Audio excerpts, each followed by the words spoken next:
బీరకాయ తొక్కుతో ఈరోజు నేను పొడి అయితే చూపిస్తున్నాను. బీరకాయ తొక్కలు ఇలాగా ఒక సైడ్కి పెట్టుకోవాలి తీసి.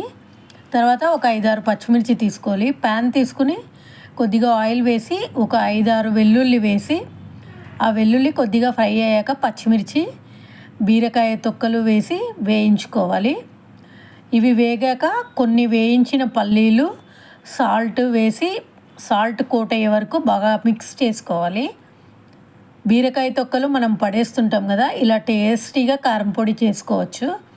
తర్వాత దాన్ని మిక్సీ చేసుకుని ఒక పక్కన పెట్టుకోవాలి. మళ్ళీ అదే ప్యాన్లో కొద్దిగా ఆయిల్ వేసి ఆవాలు, జీలకర్ర, ఒక స్పూన్ తెల్ల నువ్వులు అయితే వేసాను. తెల్ల నువ్వులు లేకపోతే డ్రై కోకోనట్ వేసుకోవచ్చు. ఆ నువ్వులు వేగాక ఈ పొడి వేసి కొద్దిగా ఫ్రై చేసి కొంచెం పసుపు, కొంచెం కారం వేయాలి. సాల్ట్ ఆల్రెడీ వేసాం కదా, కారం వేసి బాగా ఫ్రై చేయాలి. అసలు ఏమన్నా టేస్ట్ ఉంటుందా, ఇది చాలా టేస్టీగా ఉంటుంది.